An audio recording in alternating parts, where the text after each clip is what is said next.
Hi, everyone. Welcome to Social Change Warriors Wednesday night. If you could let me know that you can hear me, that would be great. I am traveling right now. I'm not at my home office. So if anybody can tap in the chat box for me that they can hear me, I'd greatly appreciate it.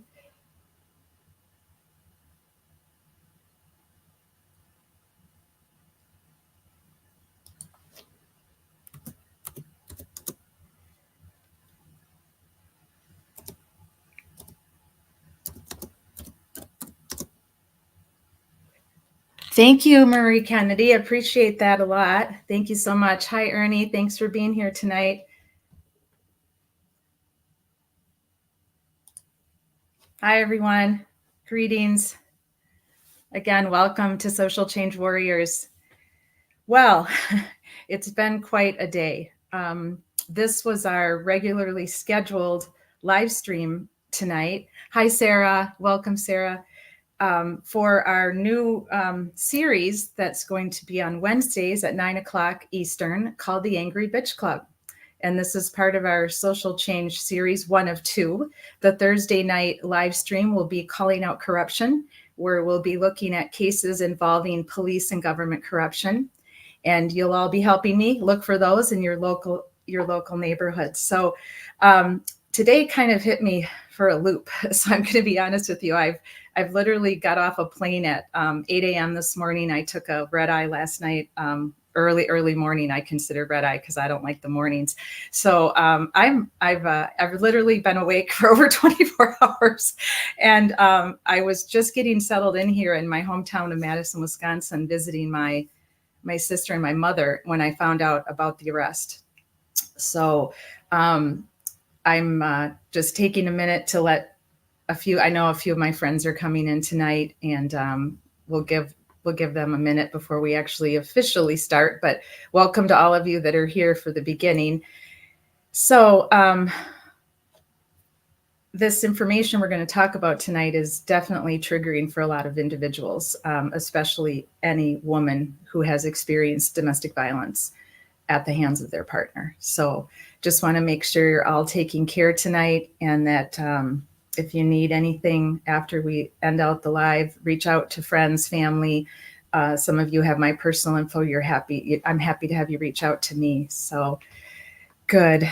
Well, we're going to just get started. I am Catherine Felton Page, and I am a retired law enforcement officer and retired social worker. And as some of you know, basically a Jill of all trades.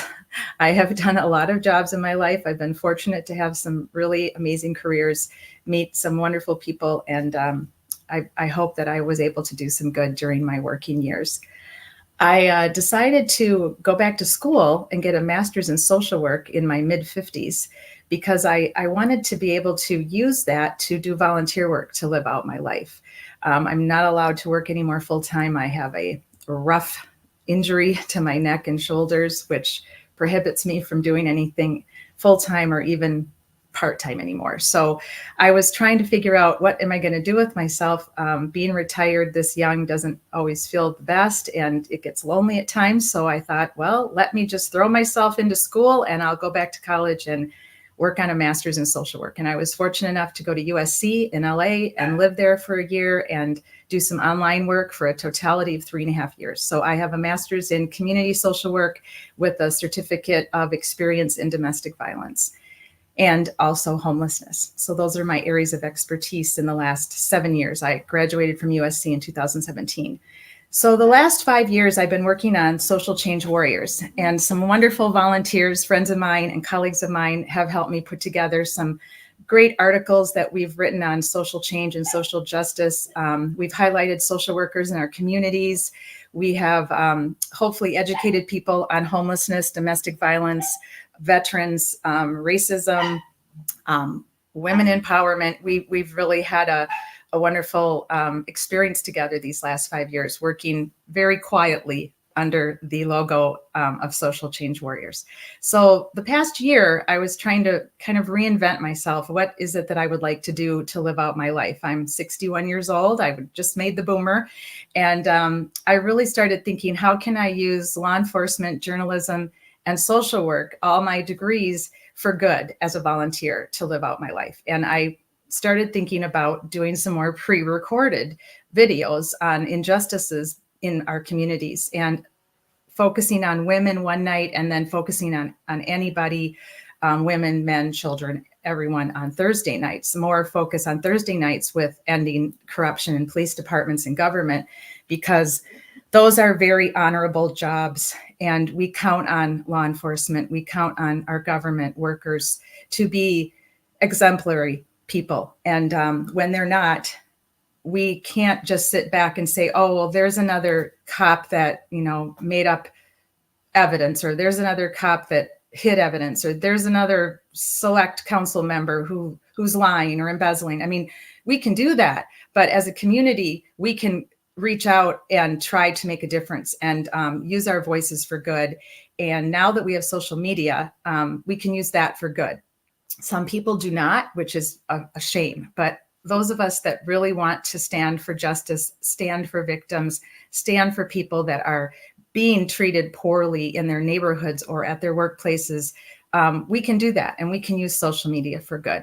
So with all that being said, I really appreciate those of you that are already subscribing to my channel, Social Change Warriors, and we'll be meeting every Wednesday with the Angry Bitch Club, where we're going to focus on injustices to women.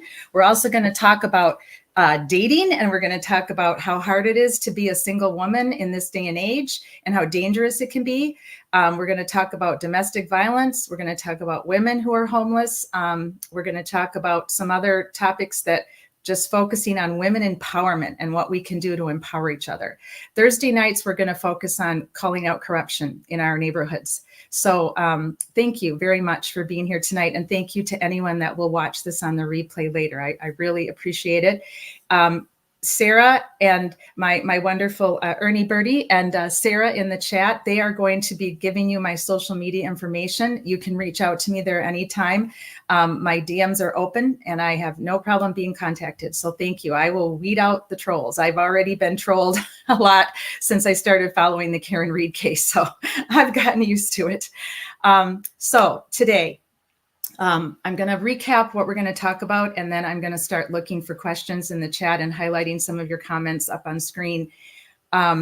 Today was a very emotional day for a lot of people that have experienced domestic violence or have a loved one that was murdered at the hands of someone else, whether it be a stranger or their partner.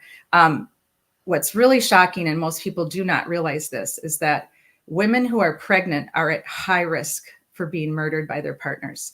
It is actually, and this is fact, I'm happy to tweet this out tomorrow with my references, the #1 cause of death for a pregnant woman is being murdered by her husband or partner. That is a tough, tough thing to take. It really hurts me, it hurts my heart. I am just getting used to the tech of this platform. And I want to, before we start talking tonight about the news and the arrest, and I want to talk a little bit about updates that I've been able to see from other YouTubers this week on Karen Read as well. I'm going to try to pull up this slideshow that I created for you tonight. Not sure if it's going to work. I'm just getting the hang of this whole StreamYard platform. So if you see the slideshow, please let me know. I would really appreciate it. I'm getting a weird error message. Can't tell. I'm using my sister's laptop because, as I said, I'm traveling. I'm not in my home office tonight. So if you see this slideshow, just let me know in the chat. I would greatly appreciate it. And I'm going to try to put up, there we go. So Ernie says today was a very powerful day. Yes, it was a powerful day for women and for justice.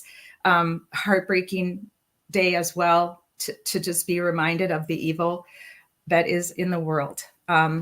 You can see it. Fantastic. So this is just, again, a reminder of who I am. And this is my Twitter and my YouTube. And my wonderful mods will put up my Instagram. I'm going to give that a try. I'm new to that. That is for the youngsters, in my opinion, but I will give it a try if it means we can shout out injustice. So let me just share this with you, and then I'm going to come back on screen, and anybody that wants to join me on camera tonight, you are welcome. Or even if you would just like to stay anonymous in the chat box, that's fine. Or if you want to come on camera with just your voice, that's fine too. So Calling Out Corruption is going to be our Thursday night series, and then the Angry Bitch Club will be our Wednesday night series.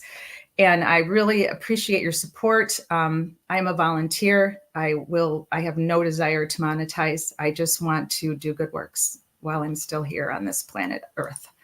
I want to chat for just a moment about Jennifer Farbot-Doulos, and I'm going to try not to get emotional because this is a tough one. I started following her case early on in the very beginning when she was first missing. And I didn't know her. I don't know her family. I don't know her children, her mother. I didn't know her father. But there was something about her that I connected with. She was a mom like me.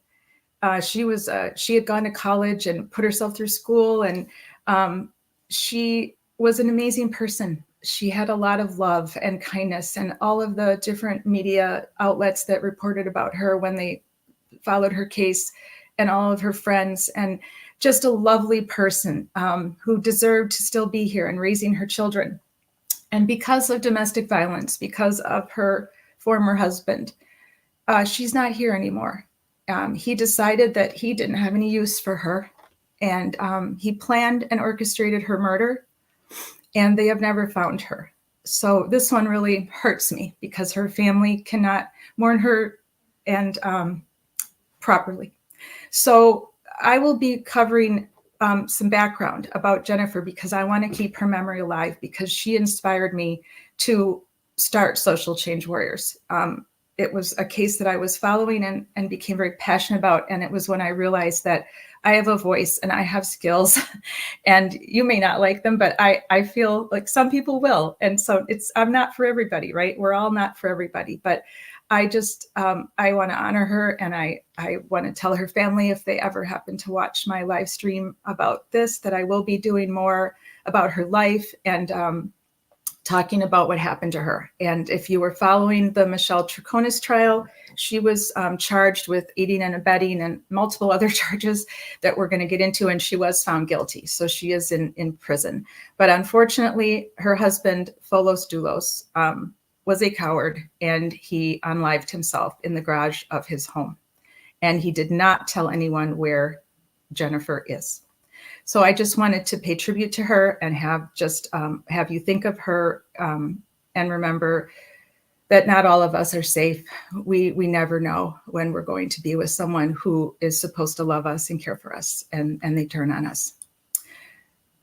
That gives us here to wonderful Sandra Birchmore. Again, just a beautiful, beautiful young lady who was just absolutely abused from the age of 13, and not by her family. In this case, the majority of women that are sexually assaulted by someone they know. So it wasn't a family member in this case, but it was someone she knew.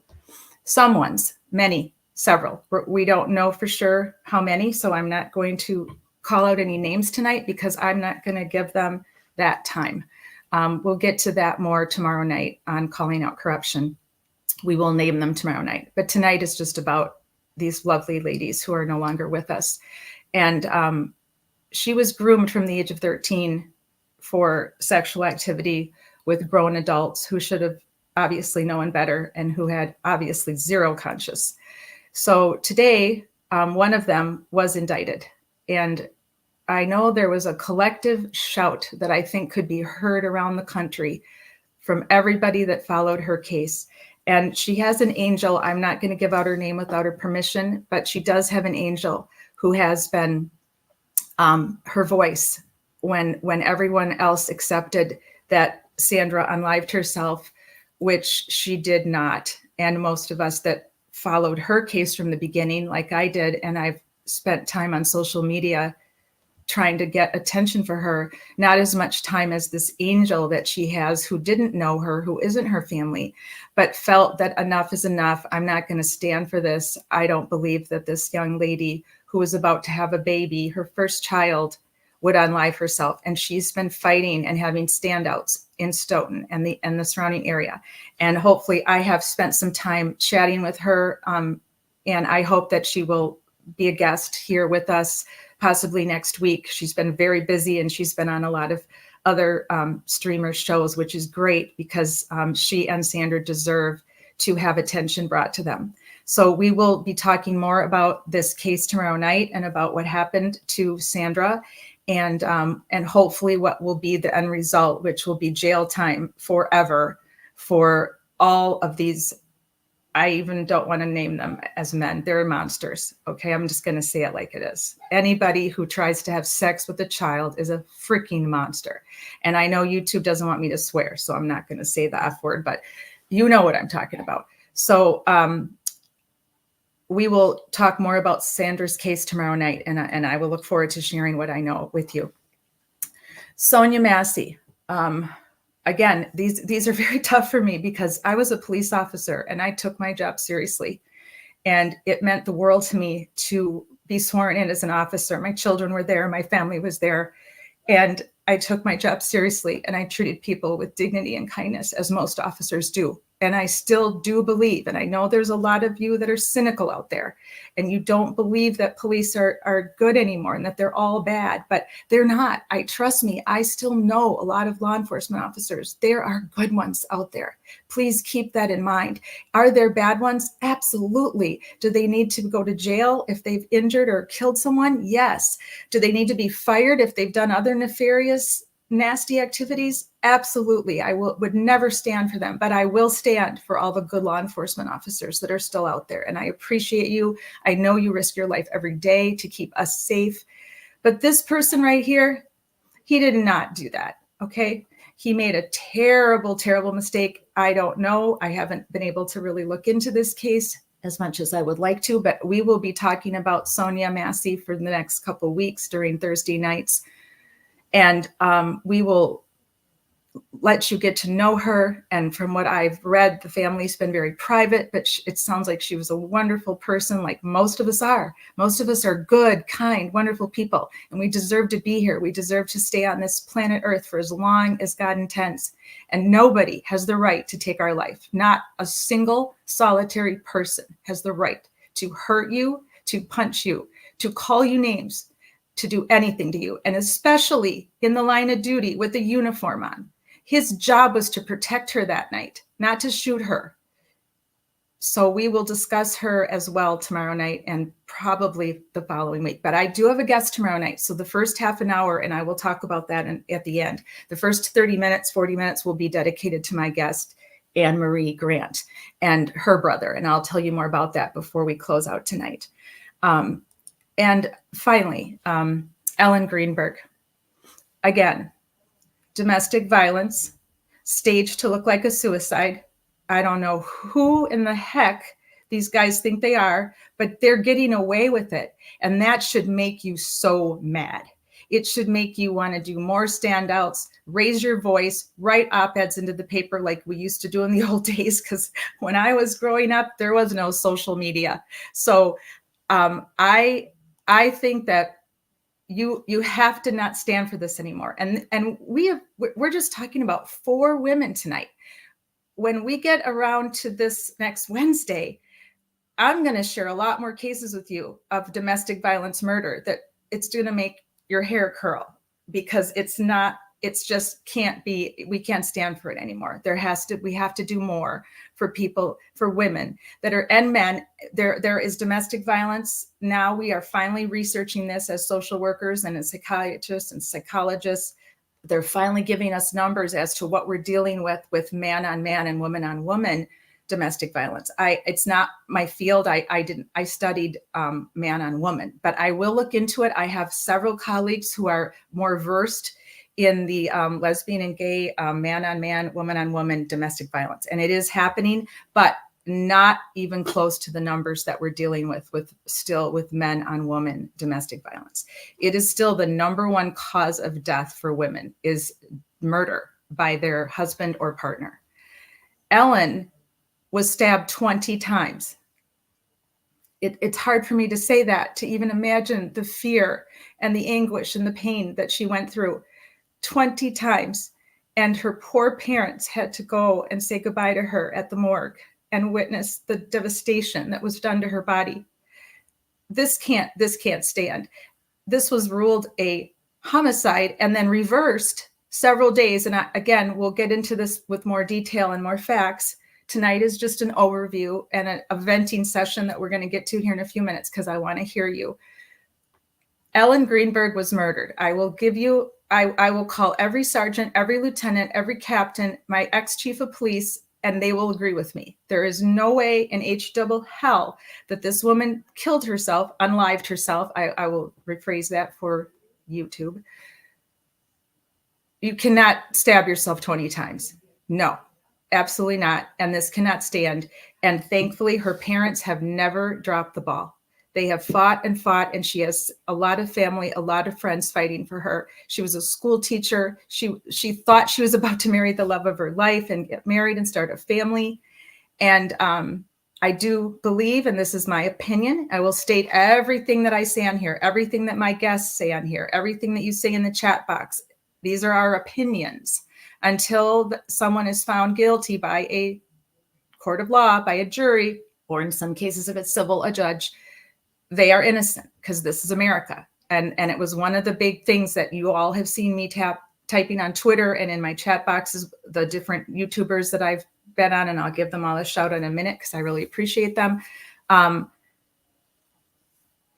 Innocent until proven guilty. So for everybody out there that's been screaming that Karen Read is guilty, you don't know that. Okay. You are not a police officer. You are not on the jury. You are not trained to say she is guilty, right? And all the rest of us that believe in the system that someone's innocent till proven guilty have been like, I've been harassed on social media. I've been told by people I'm in a cult.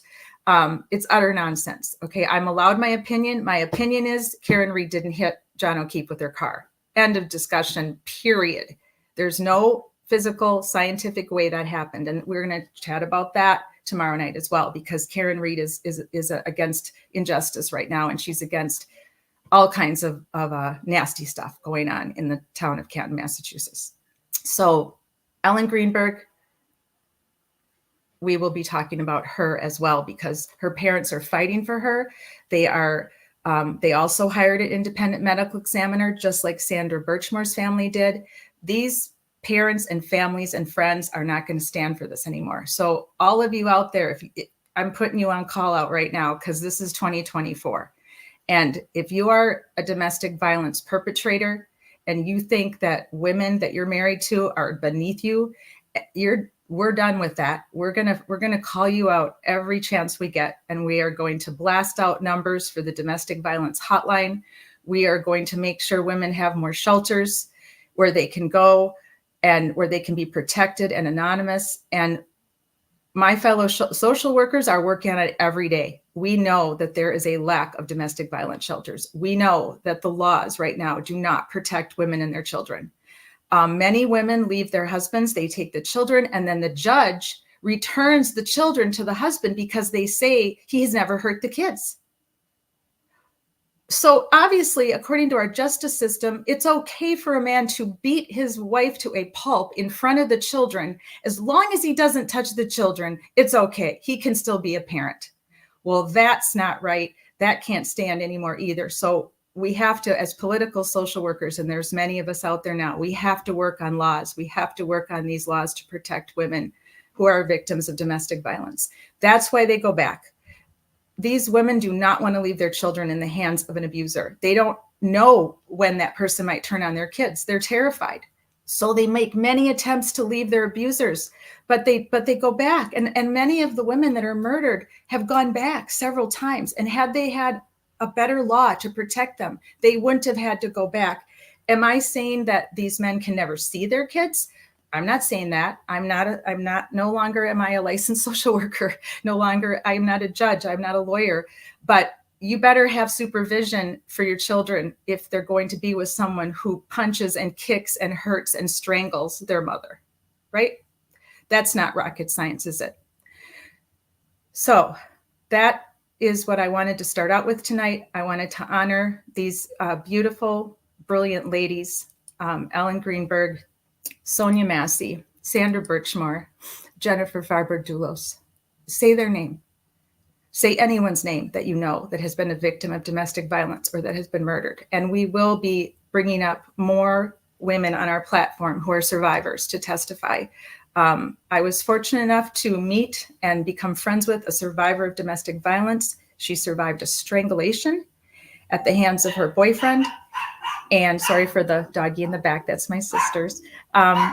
She helped me make a documentary. She allowed me to interview her. She decided to share her face and her voice. And her and I made a documentary together with the help of my sister. My sister's the tech queen of my life. So I thank my sister so much for everything she's done to help support me with technology this last 7 years. So you will meet Lavita. She will be on probably voice only, but her documentary is currently on my on my YouTube channel. You can watch it. It's an 11-minute documentary. I have 4 women right now that are interested in doing documentaries with me about their stories of survival. Some will be anonymous, some will be shrouded. You won't see their faces. So I have a lot going on as a volunteer right now because I want to stand for women. I want to stand for victims. So we will close this down for now. I'll go back one more slide in case anybody wants to write down my contact information. And I'm going to go through the chat. This is a challenging for me at 61 and with central nervous spine damage. I tend to be a little bit ADD now, and it's hard to manage the mouse and everything's going on. So thank you. Appreciate you bearing with me as I venture into this new world of live streaming. So let me pull this, let me figure out, I'm gonna pull this down. Aha, there we go, I'm back. All right, so now because I'm 61, I will have to remove my glasses and I'm going to talk while I chat with you through the chat box here. I wanna pull up any let's see if I can figure out how to do it. I had it down there. Okay, great. Thank you. Thank you, Ernie, for sharing my Instagram. I'm new at Instagram. Like I said, I have a personal account, but I hardly ever use it. So I hope that you'll bear with me too. I'll try to make Instagram posts. I know a lot of people like that. I really cannot. People today, a few of my friends texted me and said, you have to go on TikTok. And I don't think so. Guys, no, I don't think I'm doing TikTok. Now, if one of my mods wants to do TikTok, I will share with you, but I don't think I can do that. That just seems just too much for me. I think I'm going to stick with Twitter. Wish it was still Twitter. Sorry, Elon, but I was off of Twitter for a while when it went to X because I just don't like the name and I don't really care for him. Sorry, Elon, again. You don't care about me and I don't care about you, but I'm going to stay on your platform because I want to have a voice. So I'm going to run down and make sure that I can put up some information for you. The National Domestic Violence Hotline number. Please use it if you need it. I'm sure it's scary. I have never had to use it. Lavita told me, and she'll tell you if you watch the documentary, she didn't use it. She waited too long, but she survived. She lived through a strangulation. Thank the Lord.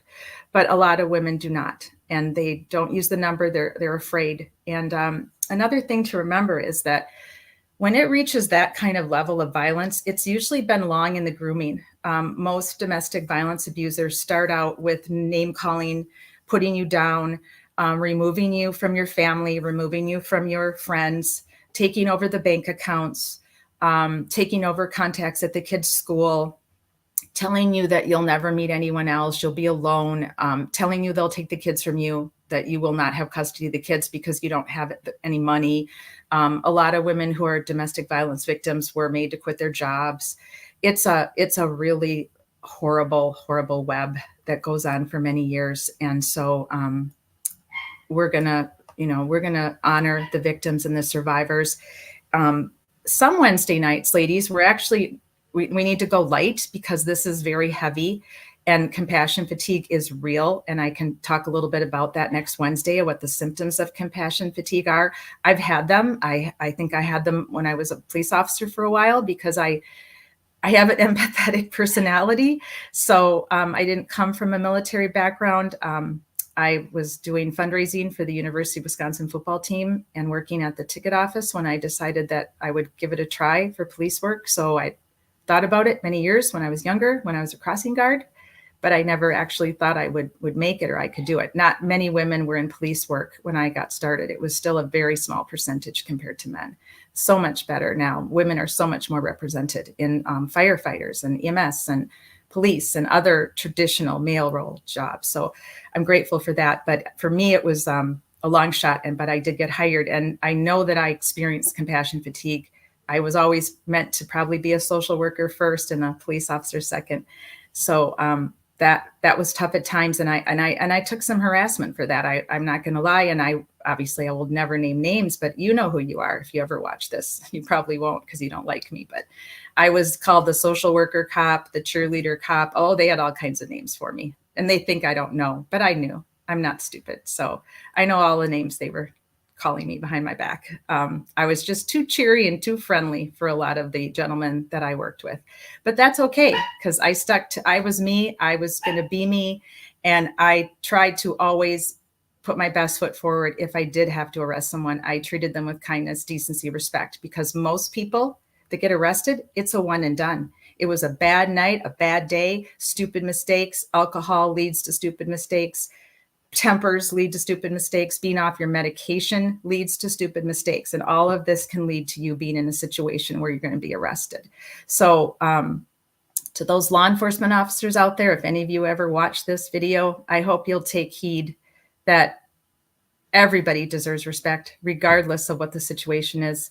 There are situations, obviously, that can't happen. If they're trying to hurt you or they're trying to flee from you, there's always exceptions to the rule. But the big percentage of people that law enforcement contact are good people. They're just making a horrible mistake that particular night.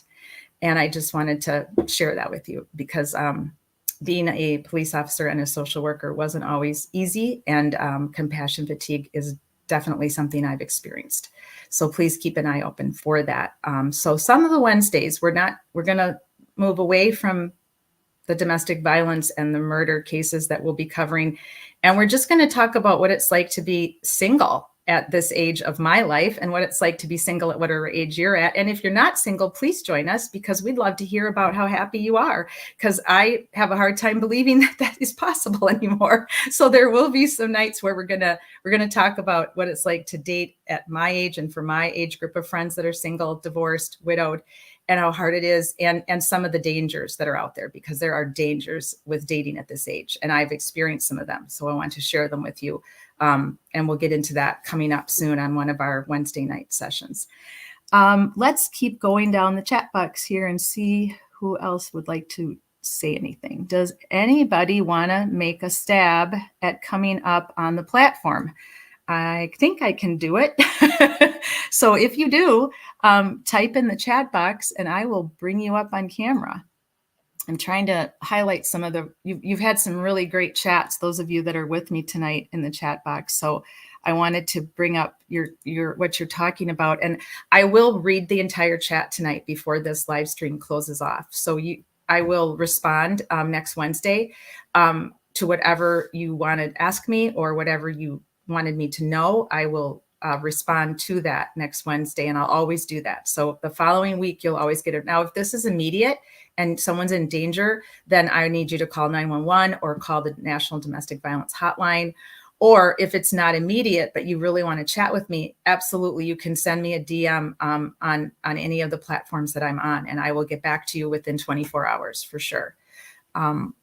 Let's see here, because I'm not going to be able to read and discuss what you're saying and continue the flow of our chat right now if I do. So I'm going to just keep that up for now. I'm looking to see anybody want to come up on the stage. Let's see here. What am I looking for? Can you stream Yard link in the chat? Oh, can you share your stream? Oh, I have no idea, guys. I was doing everything that I've done in the last 2 weeks. I was lucky enough to be a guest on Miss Shorty's show. I did that on my phone. So I'm still getting used to, I'm on a laptop for the very first time tonight. So this is learn as you go. Let's see here. Is that what did that one say? Kat, can you share your StreamYard link in the chat? Can you share your stream? I'm not. What do you mean by that, Ernie?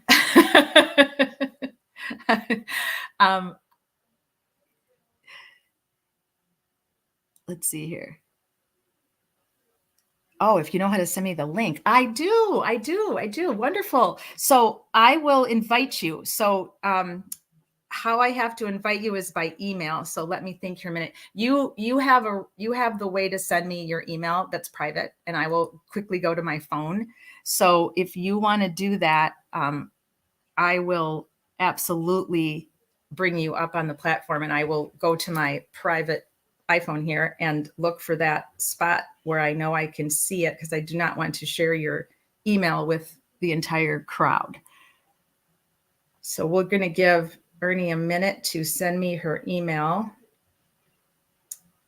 And that is not her real name, by the way. That is her. What do you guys, I don't even know what you guys call this. I know, what is it, Sarah? What is that, our handle?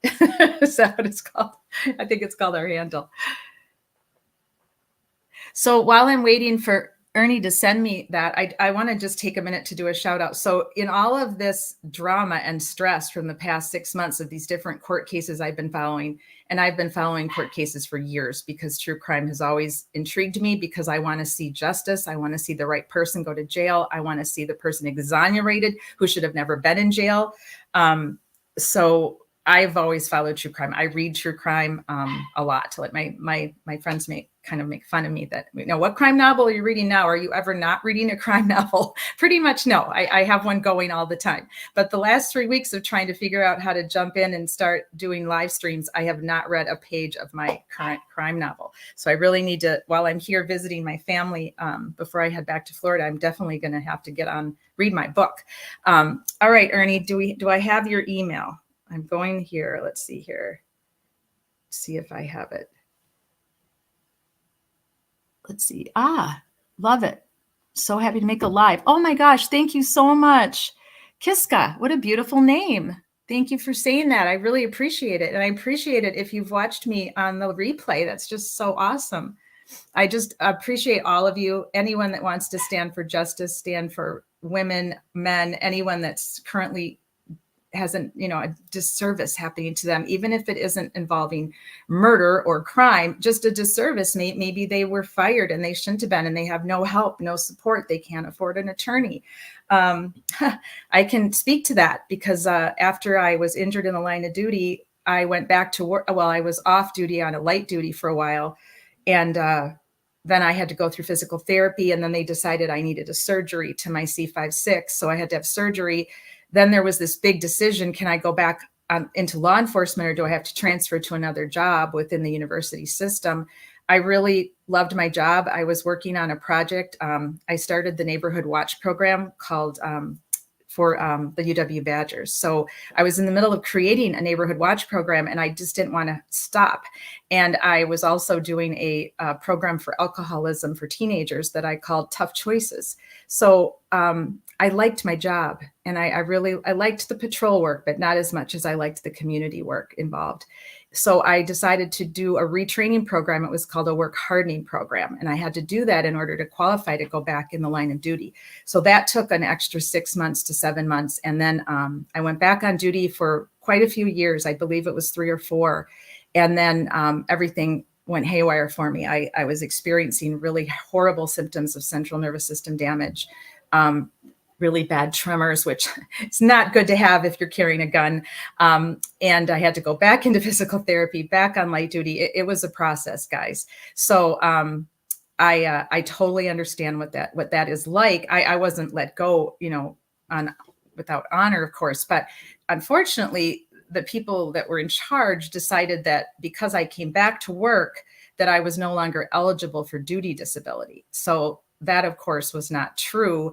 And I had to hire a lawyer, because you do not get a lawyer appointed to you. That is not something they're willing to do for you. So I had to hire a lawyer in order to finally win my case, which was proven in a court of law that I was injured in the line of duty, which was never in doubt. Very sad times for me and my family. And that is a story for another day. But I survived it. And anybody that's currently going through harassment at the workplace, if you're being sexually harassed, whether you're a male or a female, reach out to somebody. There's get a hold of me. I'll research for you. I'll find you help, because you don't deserve that. No one deserves to be treated like that when they're trying to earn money to support their families.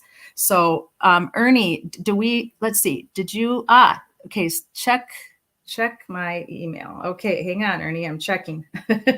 I'm going to the spot where I know I can find your email. So give me a second for it to, this app opens up very slow that you and I are using to converse. So,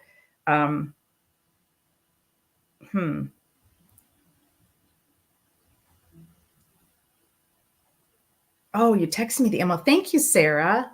I'm a little slow on the uptake here right now, guys. Okay. All right, guys, bear with me a second here. I am going to stop my camera. I'm going to invite our friend up on the stage. So let me take a minute here to type in her email. There we go. Takes a minute for all these windows to open when you're live streaming. It's a little bit slow. So tomorrow night, I have a guest coming, and I'm really thrilled that she was willing to talk with me. Her name is Anne Marie Grant, and she has started her own foundation in her brother's name. I asked her not to tell me too much about what happened to her brother, because I wanted. Oh, now this is going to be a problem, Ernie. I'm trying to sign in. It's making me sign into my own email in order to email you. Isn't that how it always goes? What the heck? So that's what it wants me to do. It doesn't like me right now. Hang on, I'm going to try a different route. I didn't want Anne Marie to tell me too much about her brother's death, because I wanted to hear it fresh. I wanted to be able to react like you will be reacting in the chat. So her brother went through a mental health crisis. And Sarah, I'm typing in your email now. I'm typing in the email now that you gave me. Let's see here,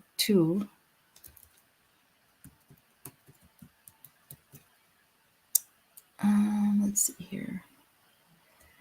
So I wanted to hear her brother's story like you're going to hear it. I wanted to be able to react, unseen, basically. So I don't know that much about her brother. I do know that he was having a mental health crisis. And during the mental health crisis, he was contacted by the police, and he was killed while they were contacting him. She told me that he was hogtied and that he died of asphyxiation. Horrible, and just shocking, again, to hear that this would be how a police officer would handle someone having a mental health crisis. I do not know the whole story. I don't know everything about it, so I'm going to refrain from any judgment on that particular police officer or officers until I know more. But I want her to be able to tell her side of the story. I will do research, and then we will talk more about it next week when we recap all of the other murders of these wonderful women that we talked about tonight. So next week will be a busy time for us. All right, I'm typing in this email now. It finally let me up on the system here. Okay, I got it. So now I'm sending the link. Make sure I've got it right, spelled right, first of all, before I mess this up. Okay, give it a second to come through.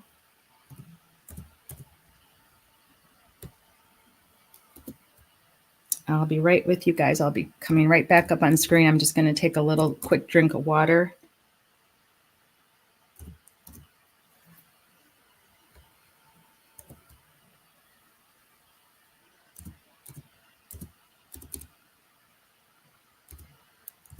All right, it should be coming through. It looks like it says sent, so I think we're good. I'm going to just kind of keep my mail open here for a second, make sure it went through. All right, it says sent. We'll go back to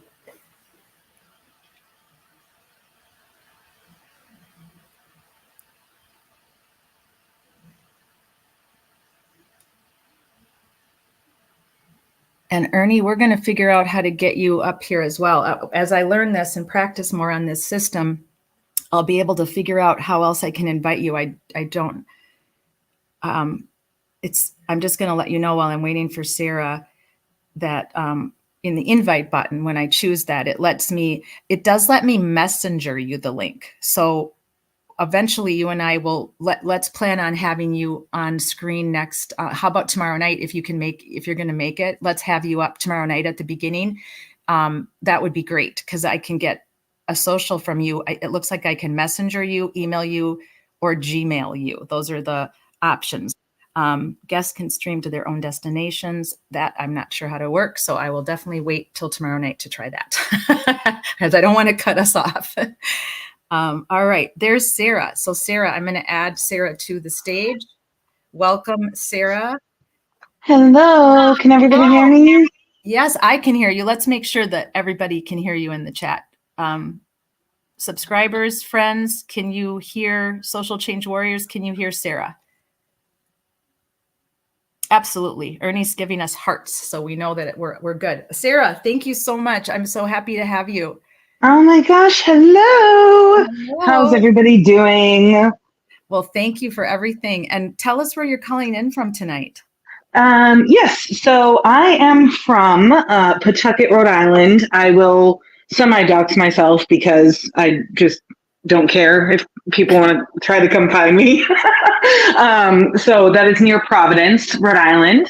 Right. Born and raised, raised in Massachusetts, have been a last 13 years, and just like everybody else, still processing the last 8 hours, 9 hours, however long it's been, of crazy stuff that happened today. I know. So let's talk about it. So my gosh, I was so overwhelmed. I like I said, I took a really early morning flight from Florida to get here to Madison, Wisconsin today. And I got off the plane having no sleep, arrived here at my mom and sister's condo, hung out for a while, talked, ate a little food, and took like a 2-hour nap, and then woke up to check, to get prepared for tonight and check my social media. And there it was, boom, the arrest. So what was your initial reaction? Well, my initial reaction was, in the past, week or so, I had heard a lot of people rumbling that something like this might happen. But, I didn't know necessarily that would mean that it actually was going to. And I was overcome, honestly, with emotion, mainly for Sandra's close friends and family, people who have been fighting for her for the last, 2.5, over 3 years. And, just really, really overcome for them. I will be honest with you guys. I did not know about Sandra Birchmore until probably about 4 months ago.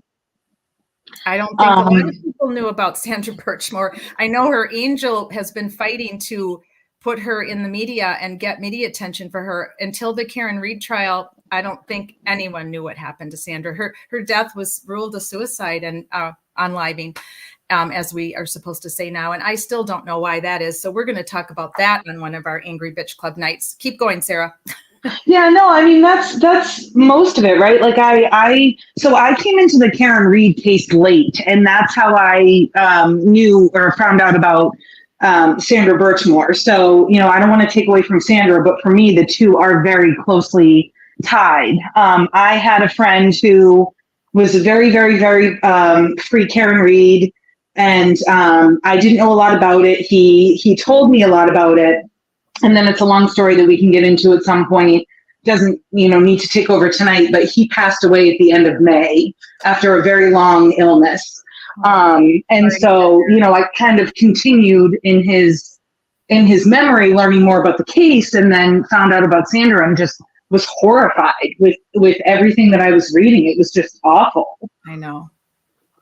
It was awful. So, there's hopefully going to be a lot more coming. Yeah. I am very cautious with making any predictions. I think we live in a world, understandably, where people just have these flash fire reactions on one side of the scale or the other, and there are all of these extremes. And Oh, I absolutely. personally am more of like the let's just wait. And, to quote Tom Petty, the waiting is the hardest part, but that's what we got to do. And they made some movements, and I don't like to really speculate. It can be dangerous to do that. So I will just say that I am happy with what happened today. And that is the bubble that I am going to choose to stay in. Excellent. I appreciate your thoughts on that. Definitely.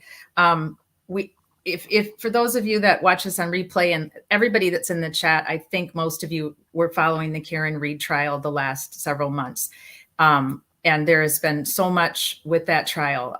Just 1 and 1 never equal 2. When I first read about this year and a half ago, maybe, and I first started watching Aiden, Dr. Turtleboy, who has his live streams on Tuesday and Saturdays. Shout out to him. He's an amazing independent journalist.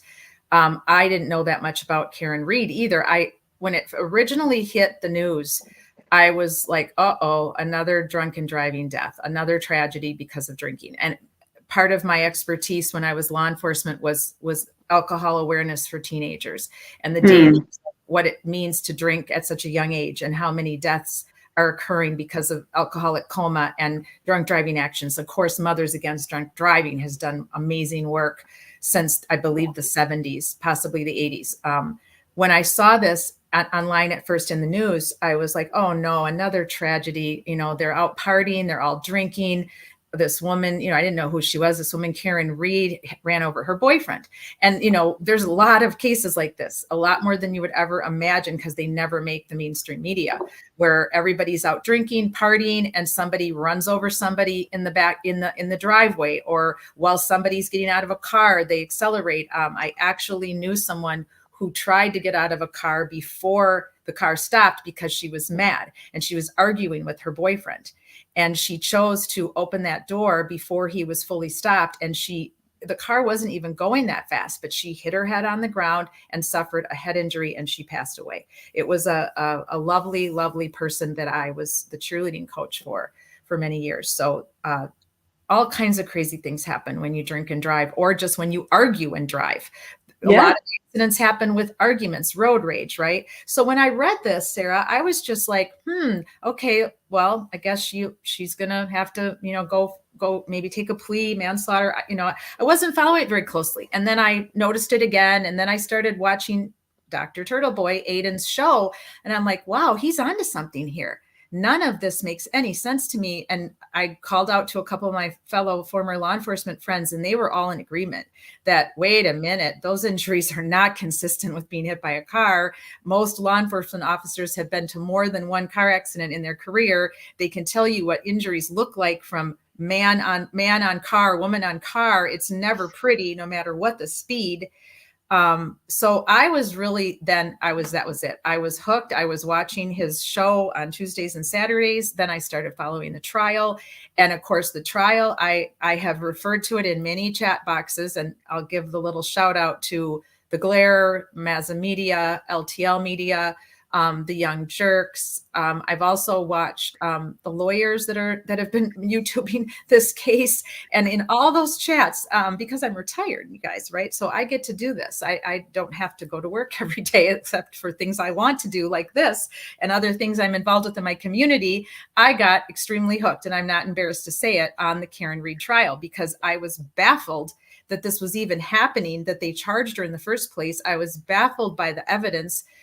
Sarah, what was your overall take of this case? Of Karen Read? Yeah. Well, again, I came in late, right? So I don't want to make people think that I am, a more, close follower than I am. I don't want to misrepresent that.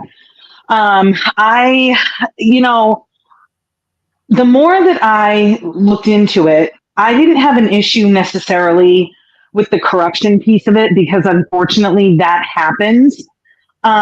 Where I wavered in the beginning, just as I was doing my own research, was how can so many people continue to cover up for each other, meaning the McAlberts, right?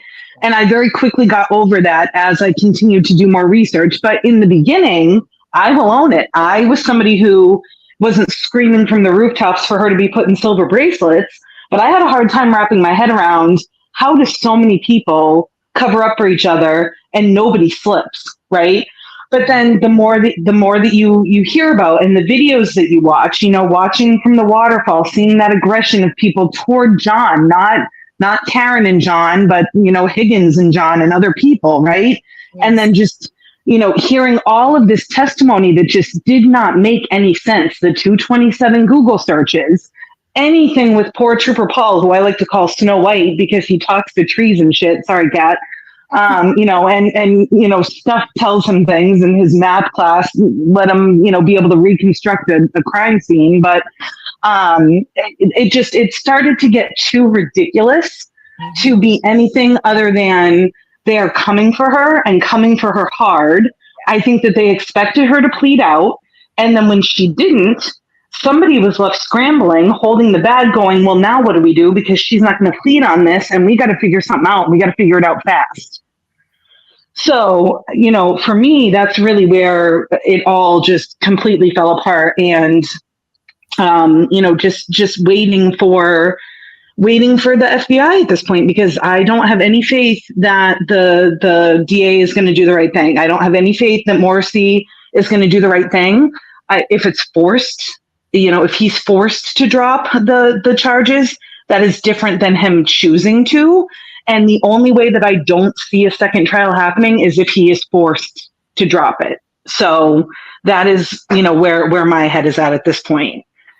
I agree with you. I really do. I think everything you said was spot on. And I do want to, for those of you that are interested in this case that don't know anything about it, or those of you that do know a lot about it and you want to come up and talk, I'm happy to have you. And we'll figure out a date for that. It'll be on probably maybe next Thursday. We'll look at that. This Thursday, we have Anne Marie Grant, and then we're going to kind of recap a little bit about the four beautiful ladies that we talked about tonight. So, but next Thursday, I really didn't have anything on the platform right now. So I think we can definitely do a little bit of our own deep dive.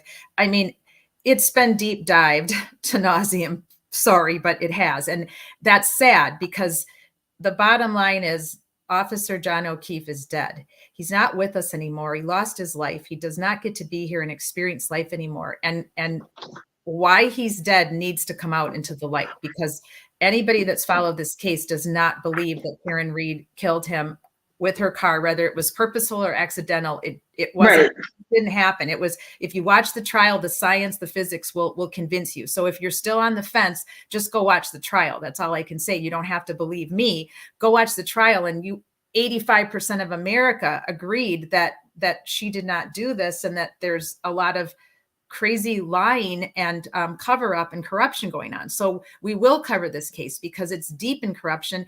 And then taking a big circle back, there is a lot of similarities with this and the Sandra Birchmore cover up of her murder, and the ruling of a suicide, and similar officers. So we will talk about that tomorrow night. We're going to show you how these two cases intersect with similar officers and the chain of command. And it's just kind of mind-boggling. It really, really is. And it's just all so sad and so horrific that this level of corruption, it's been going on forever, ladies and gentlemen. I mean, corruption is always going to be with us. All we can do is call it out, take care of ourselves, don't put ourselves in harm's way while we're calling it out, because that can happen too. Journalists have been killed. I'm sure you know. And I've typed in Dr. Turtleboy's chat, you need to be careful. You need to watch yourself, because it's not beyond the realm of possibility. I mean, he's already been arrested and he went to jail, which was utterly insane to me. He's a journalist, and that shouldn't have happened. And hopefully when he has I think he has another court date coming up here on the 29th, that will be dropped, because there's no reason for that. Many investigative journalists have cracked cases well before police, and have cracked some of the biggest cases. because they're just pit bulls. They just go in there and they just won't give up. And I don't mean pit bulls in a bad way. Pit bulls are loving, wonderful dogs. I owned one, but they don't give up on you. They take care of you. They fight for you. They are your companion, and they're wonderful. That's another topic that we're going to talk about actually coming up on Angry Bitch Club. I just haven't done all the research yet. Just to take a quick sidebar, I found out about a puppy mill in Florida where they were strapping the dog's mouth closed so it couldn't bark during the day. Oh my God. Only feeding it a couple times a week, and then engaging these wonderful little pit bull puppies and training them to be fighters. And I am pissed. My pit bull was the sweetest, kindest girl. Her name was Zelda. She just passed away in July. The thought of anybody harming any animal is insane to me. And then there were other dogs that they kept at this puppy mill that were like little Shih Tzus or Bichon Frise. I'm not sure what they were. They were damaged. They had marks on their faces where their mouths had been tied shut so they couldn't bark. I was so upset. I mean, I cried for like an hour. I could hardly stomach it. So we are going to call out corruption on some of these puppy mills that have already been found out, and then some that are out there that are like, people know about them, but they're too afraid to come forward. So we are going to cover that on one of our sessions on the Angry Bitch Club, because nothing makes me madder than child abuse and pet abuse. They're just the two worst forms of crime, in my opinion. So Sarah, anything else you want to add tonight? Happy to have you back on tomorrow night if you want to jump out of mod role, wrench role, and come on screen and chat. That would be fantastic. Yeah, I will definitely let you know about tomorrow. I think just, for today, I'm really, really happy for Sandra Birchmore, her unborn baby, her friends, her family, people who knew her, people who loved her, and people who are invested in this, right? So today was a great day for that. And for anybody following the Robert Tejas trial, Jeff Garman got justice today. Robert Tejas was convicted and sentenced to life in prison with possibility of parole after 20 years. So, there are a lot of hurting hearts today, but hopefully this brings people a little bit of comfort. I don't think that it ever gets better. I don't know that it even ever gets easier, but these folks are all now validated. All of their work and thoughts and frustrations it's been validated today. This is the first step of a lot of steps, but it's something that we didn't have yesterday. So I hope that this small validation means something to people, because they're not screaming into a void anymore. And I think that's what made me so emotional today. Thank you. I know that this other case, I just know a little bit about it, not much at all. If that's something that you would want us to cover on either Wednesday or Thursday, I'd be happy to do the research and have an episode about that case. I just don't know that much about it.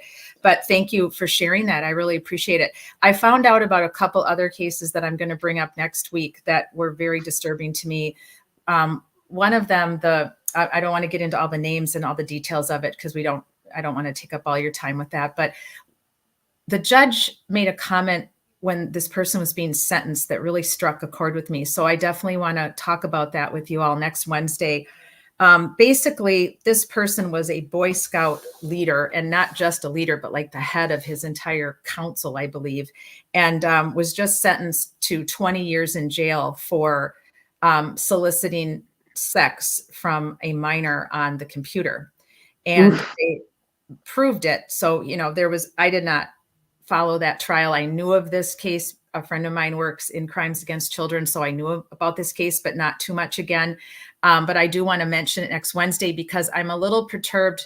The judge made a statement during sentencing, something like, well, we're not going to take away all the good things you did during the years you were a Boy Scout leader, but, and I'm reading this and I'm going, what? What do you know? We're going to take away every good thing you ever did. You don't get credit for any good thing you ever did.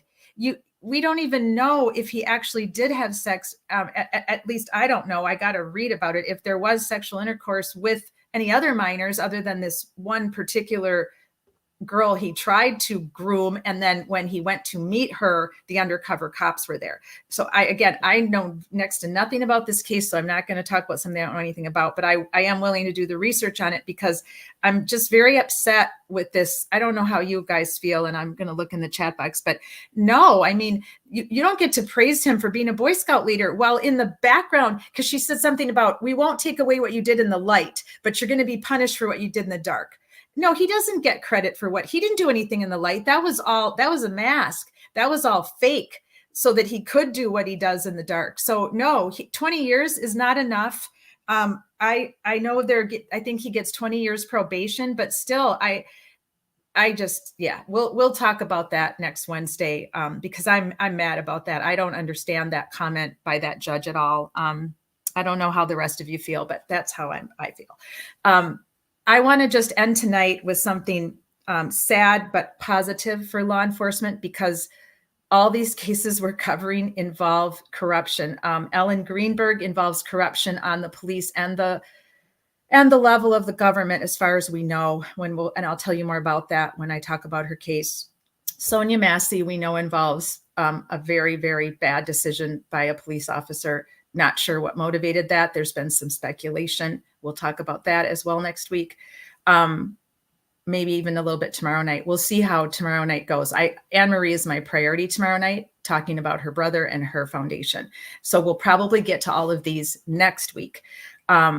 We want to talk about Sandra Birchmore. We know that involved police corruption. There's no doubt about it. And government, probably, for sure. And of course, Karen Reed, definitely involves police corruption. It's overwhelming. So I want to end tonight, and I wanted to add his picture to my slide deck, and I forgot to do that. So I don't know if I can show you if it's going to work out or not. Let me see if I can get it up here.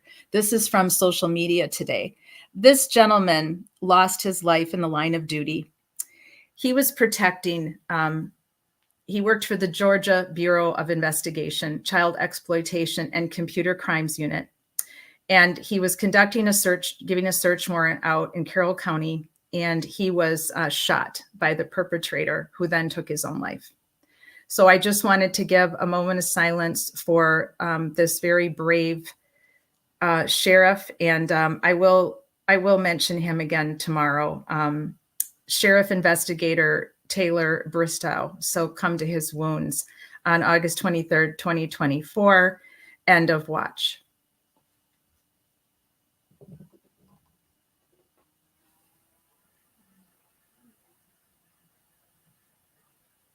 Thank you to all of you who joined me live tonight. I really appreciate the company and all of your comments. I will read them now before I close off for the night, answer any questions tomorrow night at the top of the hour. And we will meet Anne Marie Grant, and we will learn about her brother and the struggles he had with mental illness and his ultimate death at the hands of police. And we'll find out. She doesn't believe it was justified, and I want to hear her out. I appreciate all of you so much, and thank you for standing up for those that can't stand up for themselves anymore, and for their families and their friends. And when you're on social media, hashtag raise your voice, because that's what I'm using for Social Change Warriors, is hashtag Social Change Warriors, hashtag raise your voice, hashtag just us. And that is in honor of my dear mother, who worked for the Justice Department her entire career, and my father, who also worked for the state of Wisconsin. When I was little, I was always upset by things I would hear that I felt were unjust, whether it be bullying, teasing. I had my own share of bullying, being a redhead and a freckle face and all of the other kinds of names they chose to call me. And I'm sure anyone in this chat has been bullied at least once in their life. I don't know why as children this happens, but it's something we obviously have to work on, and we're calling out. But I would always say, why? I was a why child. I always asked questions of my 4 grandparents and my mom and my dad. And I still do. I want to know why things happen, and why things can't be fixed, and why can't we make a new law, and why can't we get rid of a bad law? And so my other hashtag is just us, because my mother used to say, when I would ask her all these questions, and I would use the word justice, and she'd say, there's not always justice, but there is just us, and we can continue to be a force, and we can raise our voice, and we can call out crime and corruption, and not let the big egos, because most people that involve themselves in crime and corruption in law enforcement and government have very big egos, and they don't think we have the guts or the will or the means to do anything about it. But we do. And there's a lot of good things going on in Canton. I've watched some of their, I believe they call it the select board meetings with, I believe her name is Rita. Did I get that right? I'm just learning about the select board and catching up on a lot of the lives from that, because I'm intrigued by how vocal they are. And I'm so proud of them. And they've actually inspired me to start going to some of my own community meetings when I'm here in Madison and when I'm in Florida, because I go back and forth all the time. So let that be an inspiration to you, that with all of the nonsense going on in Canton, the people that live there are good people, and they're trying to stand up to corruption. So shout out to all of you from the Canton area that have been attending those meetings. I have nothing more tonight. It's been a really emotional day for a lot of us who have cared about these victims, cared about what happened to them. We want justice for them. And I hope you all take a moment to do some self-care. I'm sure that the families of these individuals that we'll be focusing on during our live streams coming up will be grateful that there is justice for their loved ones. They can't get them back. It's just, it's horrible to be a victim of a crime and then be a family member of a victim of a crime, obviously. So keep everybody, keep all these family members in your thoughts and prayers. And we will reconvene tomorrow night for Calling Out Corruption at 9:00 Eastern Time. Thanks, everyone. Raise your voice. It's just us. And thank you so much to my amazing moderators, Ernie and Sarah. And a shout out to Miss Shorty for having me on as a guest and really inspiring me. Thank you, everyone. I'll see you tomorrow night. Have a good one. Be safe out there.